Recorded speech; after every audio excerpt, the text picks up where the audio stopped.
Hi friends. जैसा कि आज मॉडर्न हिस्ट्री की क्लास है और इसमें आपने देखा होगा कि इसके पहले यूरोपियन के आगमन में पुर्तगाल चले, यानी पुर्तगाल आए भारत। उसके बाद डच महोदय आए, उसके बाद ब्रिटिश आए या अंग्रेजी आए। लेकिन हमने देखा है कि जितने लोग क्लास लेते हैं लगभग डेनिश को छोड़ ही देते हैं। अगर छोड़ दिए तो ये भी तो समझना चाहिए, डेनिश आए भी थे, वो भी व्यापार करने के उद्देश्य से आए थे, फैक्ट्री भी लॉन्च किए थे। फैक्ट्री लॉन्च करने के साथ साथ वह भी अतिक्रमण के साथ, यानी पुर्तगालियों से मुठभेड़ भी हुआ था। अब आप अंदाजा लगाइए, अगर पुर्तगालियों से मुठभेड़ हुआ तो क्या इसी तरीके से उनको पलायन हम हमेशा के लिए कर देंगे क्या? एक आध दो फैक्ट्री बता के हमेशा के लिए पलायन हो जाएंगे क्या? ऐसा तो नहीं हो सकता ना। इसका मतलब कुछ ना कुछ उसके बारे में वर्चस्व है कि अगर डेनिस किसके बाद सीक्वेंस आया है तो ये सीक्वेंस बताना भी मस्ट है। तो आइए फ्रेंड्स चलते हैं डेनिस, और डेनिस के बारे में सबसे पहले मैपिंग से सीखेंगे। और याद रखिएगा, आइए फ्रेंड्स मैप।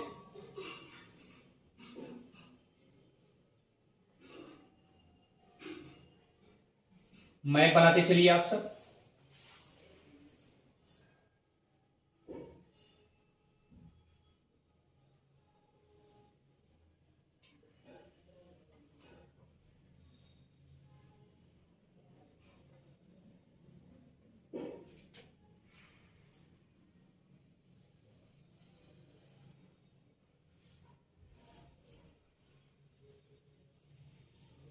ये आपका इंडिया का प्रोसेस बनने जा रहा है। ये अरब है, ये अफ्रीका है और ये आपका इंडिया है।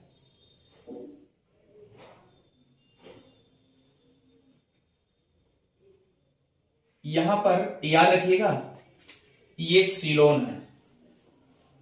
सीलोन मतलब श्रीलंका।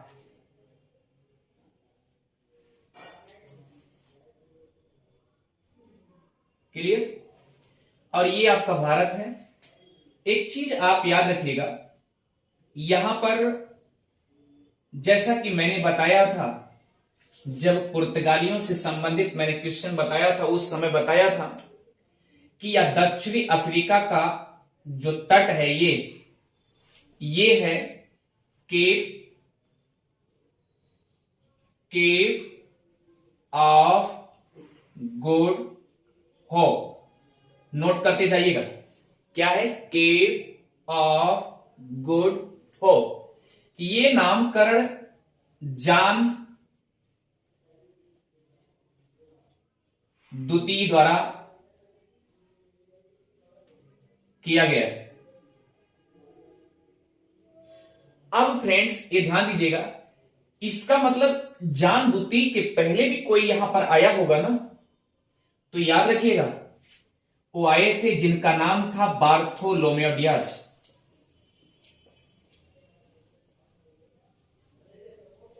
बार्थोलोमेव डियाज आने का मतलब ये इसके नामकरण के लिए, यानी केप ऑफ गुड होप से पहले बार्थोलोमेव डियाज इस अंतरिक्ष का नाम रखा था। नोट करते जाइएगा, केप ऑफ गुड स्टॉर्म्स, कुहासे का अंतरिक्ष, और इसी को आशा अंतरिक्ष भी कहा जाता है।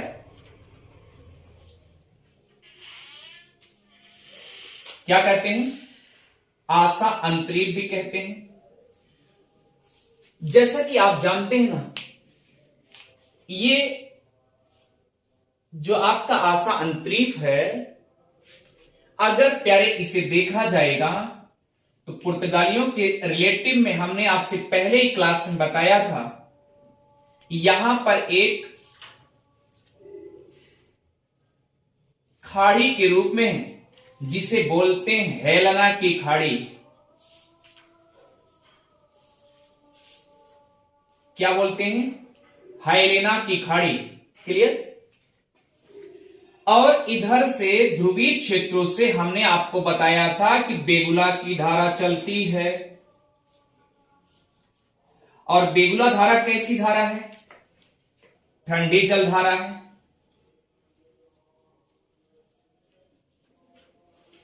और इधर से आप ध्यान दीजिएगा, यहां से अगुलहास धारा चलती है। और अगुलहास धारा कैसी है, नोट करते जाइएगा। ये अगुलहास धारा कैसी है? गर्म जल धारा।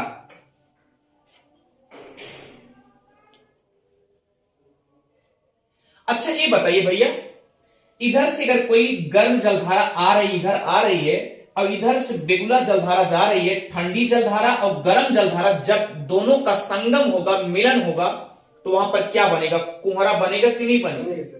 कुहरा बनेगा। तो सेम कंडीशन यही समझ करके बार्थोलोमेव डियाज इस अंतरीप का नाम रख दिया था Cape of Good Storms. Storm माने कुहासा। किसने कहा था? Bartholomew Dias. ये बात तो सत्य हो गई। इसके पूर्व में, यानी इस आशा अंतरीप के पूर्व में, इधर देखिए पूर्व ईस्ट में जितने भी अरब सागर और इधर बंगाल की खाड़ी और हिंद महासागर, ये इधर क्या होगा? वेस्ट इंडीज, सब मिलकर के ईस्ट इंडीज की कवरेज में आ जाते हैं। किसके? ईस्ट इंडीज की कवरेज में आ जाते, अर्थात भारत भी उसी कवरेज में आ जाते। क्यों? क्योंकि ब्रिटेन वासी केवल यही समझ के काम किए थे कि यानी केप ऑफ गुड होप के जितने पूरब है सब ईस्ट इंडीज के रेफरेंस में आ जाएंगे। क्लियर? किसने समझा था? ब्रिटिश वासियों ने। जैसा कि फ्रेंड्स कल मैंने बताया था कि अंग्रेज यहां फर्रुख सीकर अपना जज्बा बना चुका था। आज यहां हम जो टॉपिक्स उठाने जा रहे हैं डेनिस से रिलेटेड है। अब सवाल उठता है डेनिस के बारे में, थोड़ा सा हम रेफरेंस देना चाहेंगे। डेनिस कंपनी कैसे आई, कैसे बनी, क्यों बनी, ये जानना चाहेंगे। इधर देखिए, ये आपका जो देश है ये पुर्तगाल है। क्या है भैया? पुर्तगाल है। और पुर्तगाल की राजधानी है लिस्बन। और लिस्बन के साउथ में आपको मिलेगा एक बंदरगाह जिसे बोलते हैं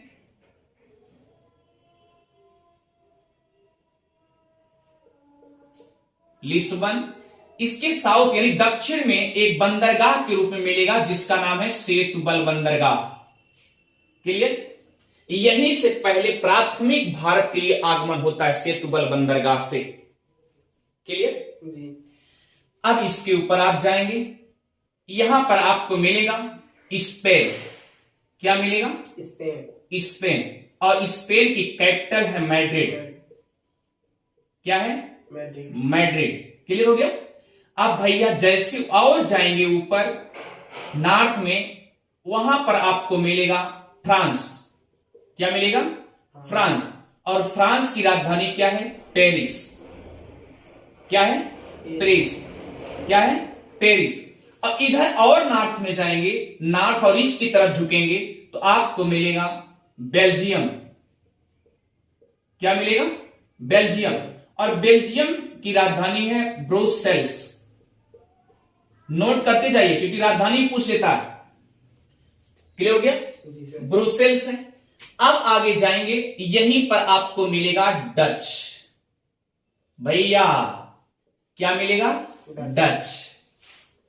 इसी डच का नाम नीदरलैंड है आज।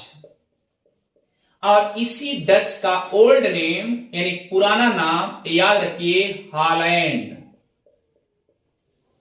तो अर्थात जिसे डच कहते हैं वही नीदरलैंड है, वही क्या है? हॉलैंड है।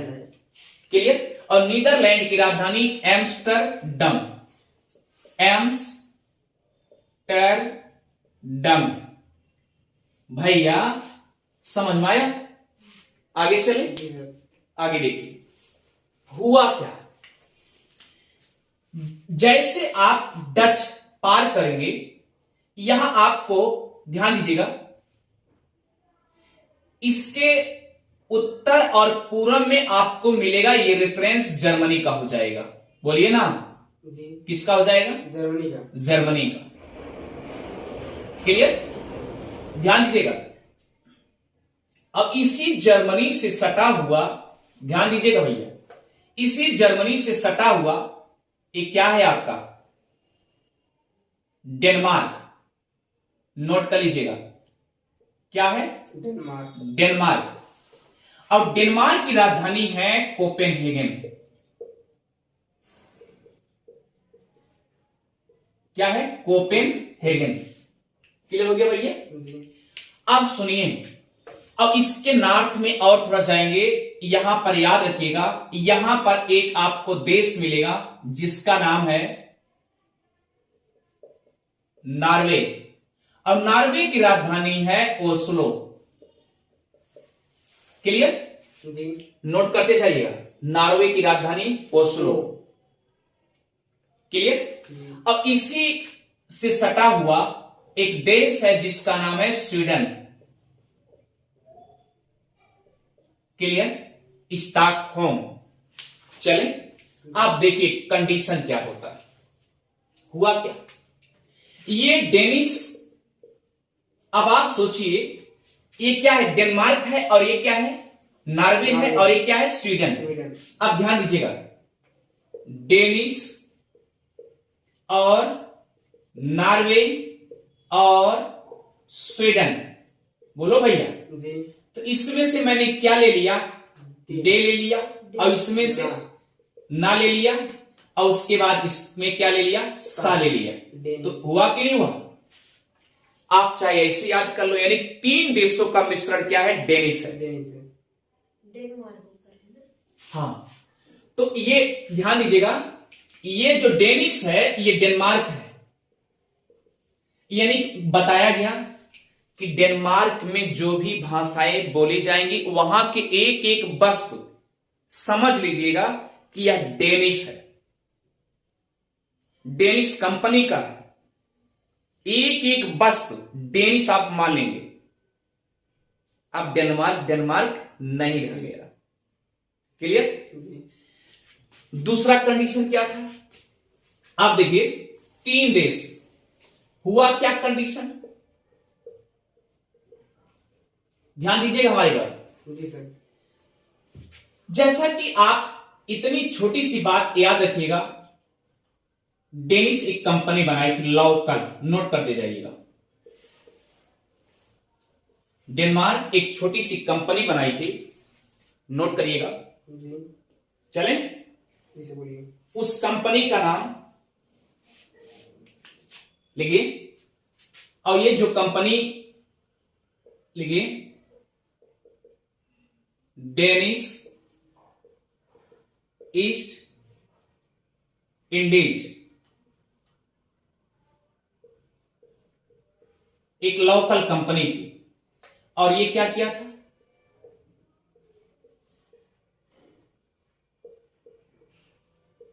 Swedish east company. क्लियर? ये कंपनी बन गई। और ये कंपनी जो थी, यह पहले क्या करती थी? जैसे आप ये समझिए, सबसे पहले कौन आया था आपको पता है ना? पुर्तगाली आए थे ना। जी। उसके बाद कौन आए थे? डच आए थे ना। उसके बाद कौन आए थे? ब्रिटेन आए थे ना। ब्रिटेन लोग आए थे, यानी अंग्रेज लोग आए थे। अच्छा ही बताइए भैया, अगर मान लो यहां अंग्रेज ले आएंगे तो स्वाभाविक सी बात, यहां का मसाला यहां से सब व्यापार भारत करके लेके यहां जा रहे हैं, तो इसका मतलब यह धीरे धीरे और भी यूरोपीय कंट्री में पहुंचाते होंगे कि नहीं पहुंचाते? पहुंचाते होंगे। तो कहने का मतलब कि ब्रिटेन से मसाला के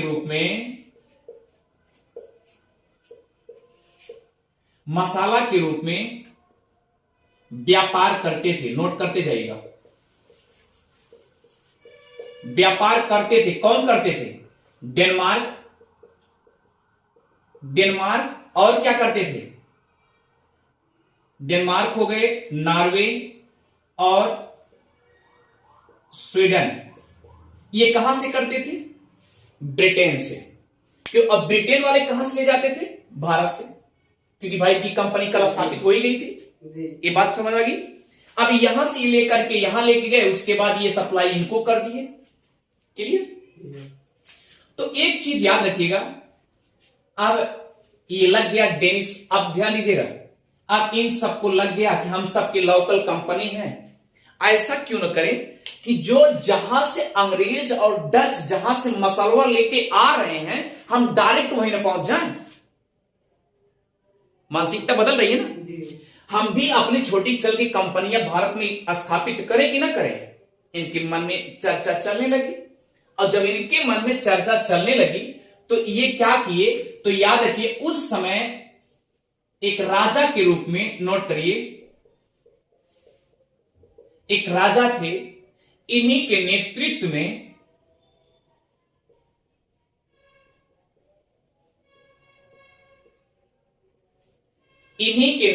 में राजा का नाम लिख लीजिए। चले। जी सर। इन्हीं के नेतृत्व में वह कंपनी बनाई गई थी। क्या नाम था, बता सकते हैं? क्रिश्चियन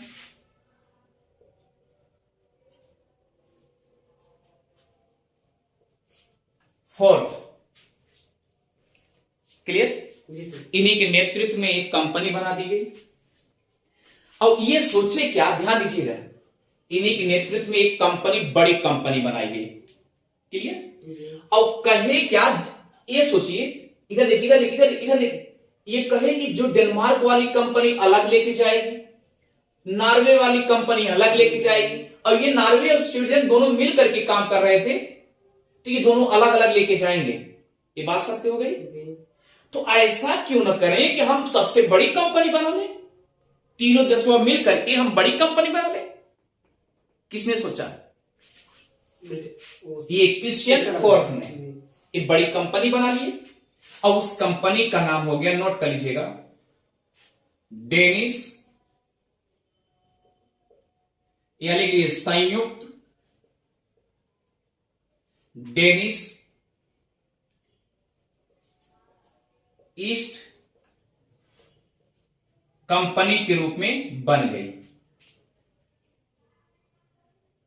इस कंपनी का नामकरण कर दिए। क्लियर है।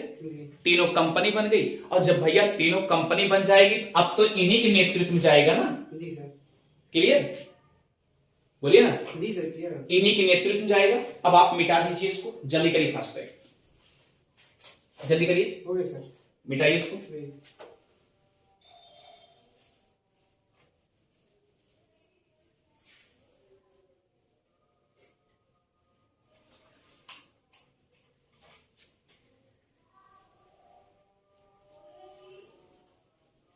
लिखिए।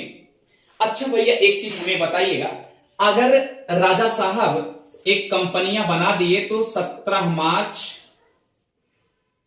और लिखिए 1616 ईस्वी में एक कंपनी बन गई, 17 मार्च 1616 में। क्लियर हो गया। जी सर। अब आगे लिखिए आप, वह कंपनी, लिखिए वह कंपनी भारत के लिए राजा के नेतृत्व में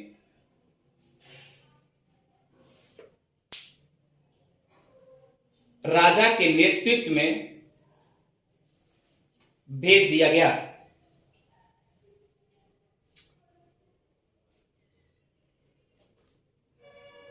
क्लियर हो गया। जी सर। आगे चलिए। जो कि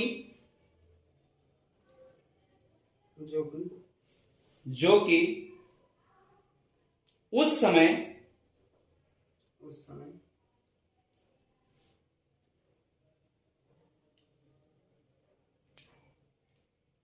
लिखिए पैसे से कमजोर कंपनी,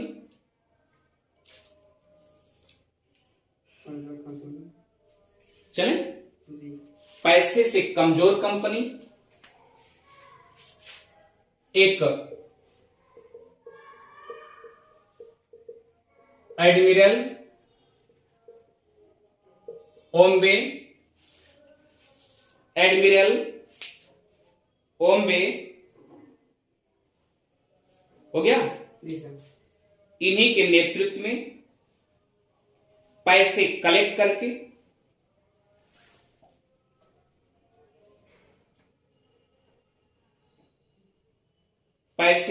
करके या पैसे जुटा करके जी।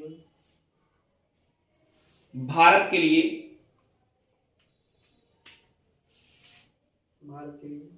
भेज दी गई। एडमिरल ओम्बे गैजेट नाम था पूरा, क्लियर, भेज दी गई। अब आप सोचिए इनके नेतृत्व में भेज दी गई। इसके पहले क्या करते थे, इधर देखिए, इसके पहले डेनमार्क और नॉर्वे और क्या करते थे, स्वीडन, क्लियर हो गया। जी।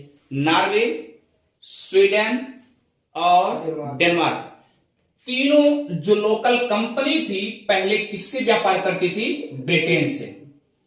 ब्रिटेन से मसाला लेती थी, ब्रिटेन से मसाला लेती थी और स्वयं अपने आप को या स्वयं चाय निर्यात करती थी। ये लोकल कंपनी, यानी कि बदले में मसाला क्या करती थी, आयात करती थी। ये तीनों देश आयात करते थे और ये चाय इनको दिया करते थे, क्लियर। जी। पहले, इसके पहले, लेकिन कुछ मुनाफा रहा होगा तभी तो कर रहे होगे, जी सर, बिल्कुल करेंगे तभी तो। क्लियर। जी। अब आगे इसको मिटा दें। अब लिखिए, अब ये कंपनी आ चुकी है भारत के लिए, क्लियर, बोलो भैया। जी सर। यानी कि 17 मार्च 1616 में ये कंपनी भारत के लिए पलायन हो चुकी है, भारत के लिए तैयार तैयार का मतलब ये डायरेक्ट आप लिख दीजिए सीधा, ये सीलोन पे पहुंच गई। सीलोन मतलब श्रीलंका, श्रीलंका पहुंच गई डायरेक्ट, क्लियर। जी सर। और हां, एक चीज ध्यान दीजिएगा, ये जब सीलोन पहुंच गई तो हुआ क्या कंडीशन। अब सीलोन से ये तमिलनाडु के तट पे गए,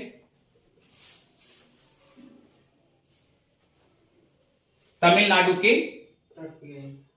तट पर गए, जहां पर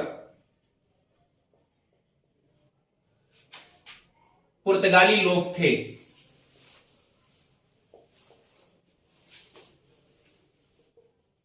उनसे इनकी झड़प भी हुई, यानी पुर्तगालियों को क्या कर रहे थे, झड़प भी करने लगे, ठीक है। अब देखिए, अगर यहां पर झड़प होने लगी तो स्वयं इसकी जहाजिया डूब भी गई, क्लियर। और उसके बाद एक कैंप्रे नाम का व्यक्ति था,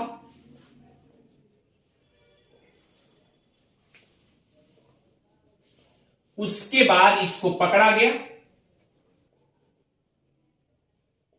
या पकड़ लिया गया,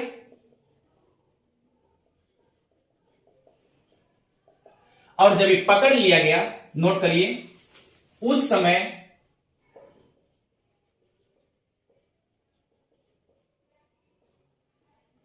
तमिलनाडु के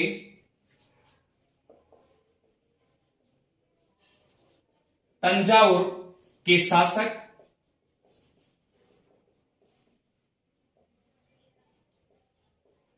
रघुनाथ रायक, इनका सम्राट चल रहा था,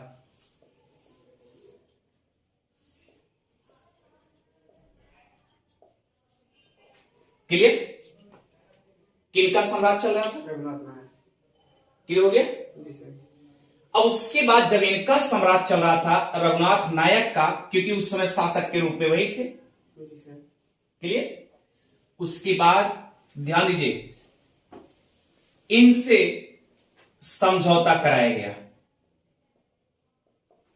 समझौता हुआ किससे? डेनिस से।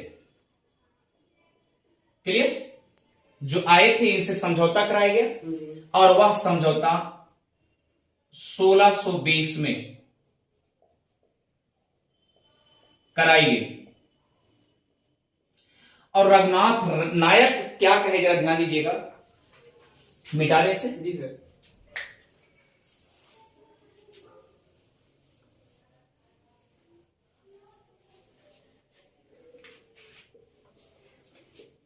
रघुनाथ नायक ये तमिलनाडु के तंजावुर या नोट करते जाइए त्रावण कोर में अपनी पहली कोठी स्थापित कर लो। किसको कह दिए? डेनिस डेनिस वाली। कर दिए। जी अब 1620 में इनकी कंपनी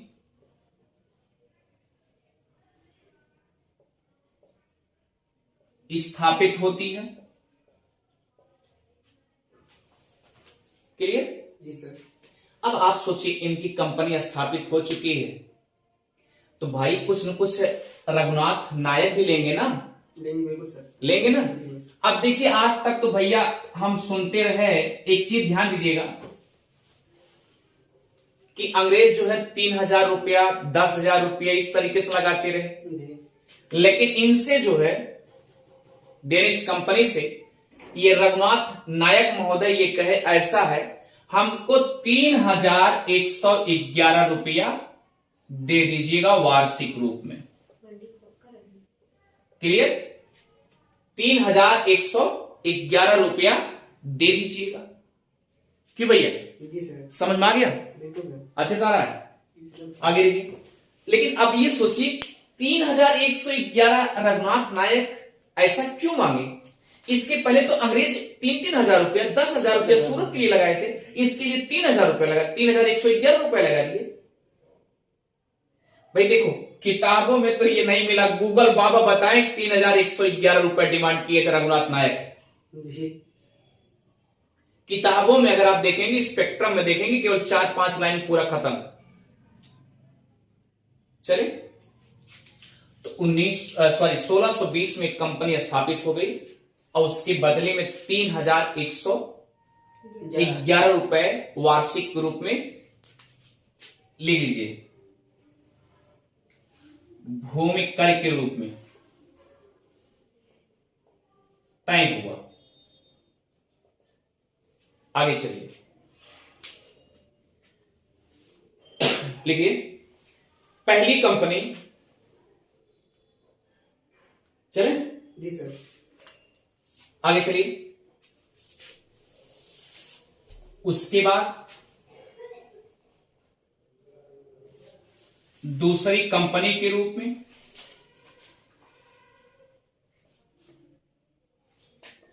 1625 ईस्वी में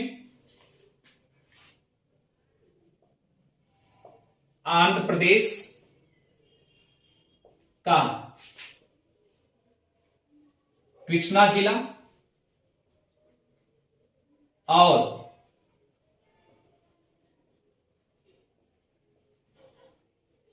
कृष्णा नदी के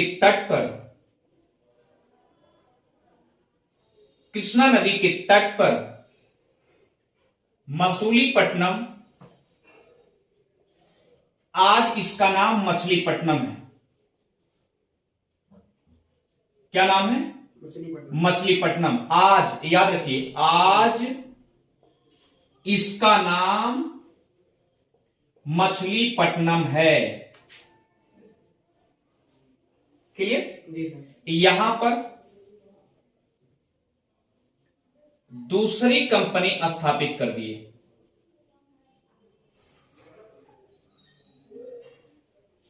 क्या कर दिए? स्थापित की दूसरी कंपनी। दूसरी कंपनी स्थापित कर दिए। क्लियर? जी आगे चलिए। उसके बाद जब ये कंपनी स्थापित कर दी, तब तक इंतजार करते रहे कुछ कंपनियां मुनाफा दे दे, लेकिन कंपनियां मुनाफा नहीं दी। अर्थात 1627 तक इंतजार करते रहे। नोट करते जाइए, 1627 तक डेनिश लोग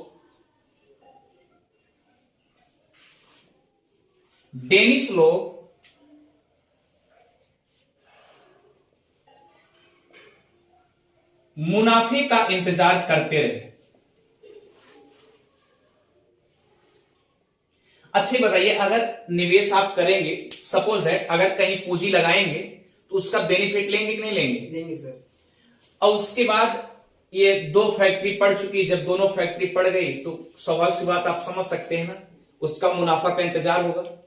अब पता चले जितना निवेश किया उससे ज्यादा लॉस हो गया तो बेकार हो गई, तो परेशान होंगे। अब इनको डर और सता रहा था, याद रखिएगा 1927 में जबरदस्त डर रहा था। क्लियर? क्यों डर रहे थे? क्योंकि यहां वाली कंपनी तो हमको लॉस कर ही दे रही है, और इत्तेफाक से ये वाली कंपनी भी लॉस कर दे रही है। क्लियर जी। अब जब ये कंपनी लॉस करने लगे, समझ रहे हैं, तो जब इनकी कंपनी लॉस करने लगी, हतोत्साहित हो गई ये वाली कंपनी, तो लास्ट में ये सोचे क्या कि अब लग रहा है अंग्रेज को हमको सौंप के चला ही जाना होगा। और ये भी डर रहे थे कहीं ऐसा ना हो कि हम ले पूंजी जो भी निवेश किए सब एकदम फ्लॉप चला जाए, और पता चले कि अंग्रेज आके एक दिन हावी हो जाएगा, अगर हावी हो जाएगा तो हमारा लेने देनी पड़ जाएगा। तो ये समझ गए, और इसलिए क्या किए, जरा ध्यान दीजिएगा, 27 तक इंतजार किए। चले अब लिखिए 1655 1655 आगे लिखिए। 1655 में लिखिए श्री रामपुर, अब यह पश्चिम बंगाल में।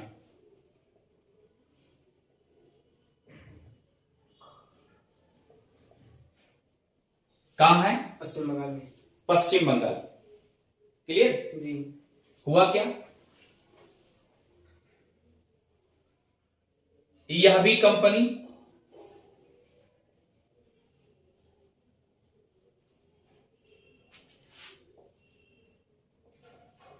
डाल दिए, पर मुनाफा नहीं हुआ।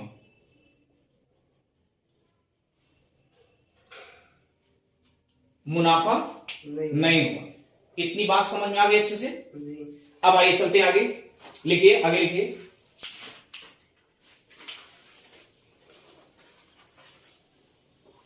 लिखिए, निकोबार द्वीप समूह पर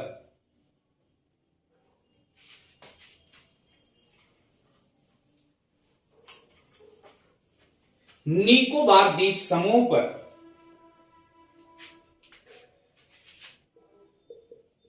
डेनिश लोगों द्वारा बसाया गया था।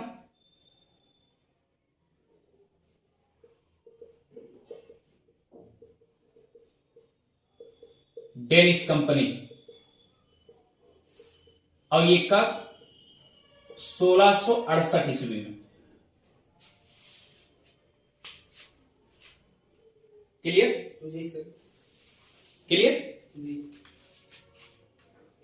मतलब याद रखिए, कहां तक याद रखिए, 1620 से लेकर के 1668, इसको ले लीजिए 1668 तक ये इन्हीं के द्वारा बसाया गया था। लेकिन 1668 में ले लीजिए, सुधार कर लीजिएगा, 1668 ईस्वी में ये जो निकोबार द्वीप समूह पर जो कंपनी बसाई गई थी, या जो एरिया बसाया गया था डेनिशों द्वारा, वह भी किसको सौंप दिए? अंग्रेजों को सौंप दिए कि भैया अब हर जगह से लाश हो रहा है, मतलब घाटे घाटे हो रहे हैं, तो हम ऐसा क्यों करें? ऐसा है, आप जो निकोबार हम बसाए हैं आप ले लो। किसको सौंप दिए? अंग्रेजों। क्लियर? यहां तक कोई आपत्ति नहीं होनी चाहिए। अब आगे चलिए। एट लास्ट, अंतिम में जब इनको मुनाफा के सिवाय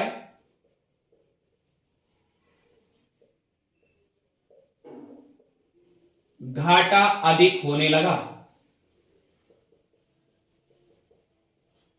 घाटा अधिक होने लगा। तो याद रखिए, लिखिए 1845 में क्लियर। जी। क्या किए, जितनी कंपनी थी इनके पास भैया सब अंग्रेज आप ले लो, मैं जा रहा हूं, लिख लो, अंग्रेज को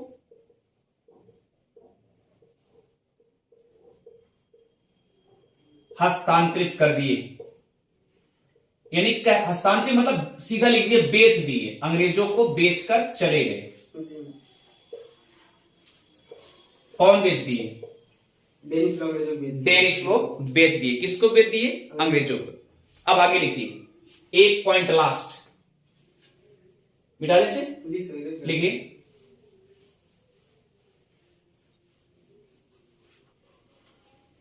लेकिन आजादी के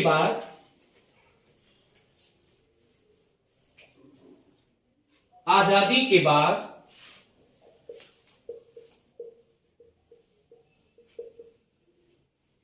लिखिए, जी सर। आजादी कब मिली भारत की?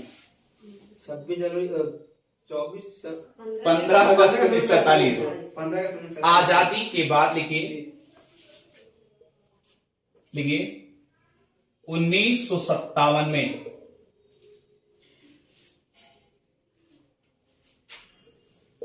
पंडित, लिखिए भारत की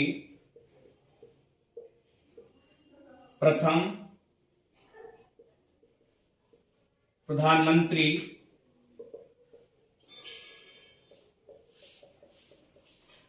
नेहरू जी ये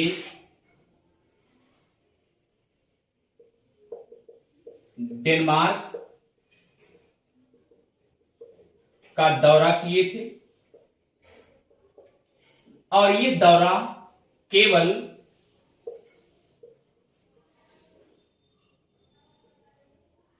शांति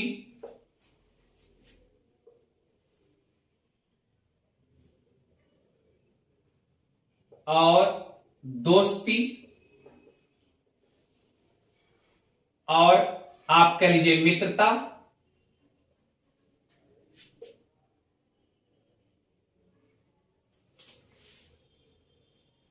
के लिए, जो कि आज भी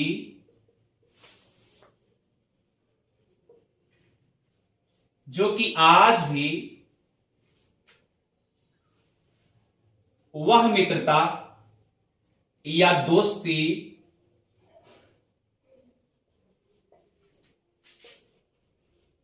आज भी बरकरार है। तो फ्रेंड्स, मुझे लगता है कि डेनमार्क की राजधानी कोपेनहेगन, जहां पर जलवायु परिवर्तन के लिए मीटिंग बराबर होती है, जलवायु परिवर्तन के लिए मीटिंग यहीं पर होती है, कोपेनहेगन में। तो फ्रेंड्स, मुझे लगता है कि भारत की आजादी के बाद पंडित जवाहरलाल नेहरू प्राइम मिनिस्टर, ये मान्यवर डेनमार्क की यात्रा किए थे 1957 में।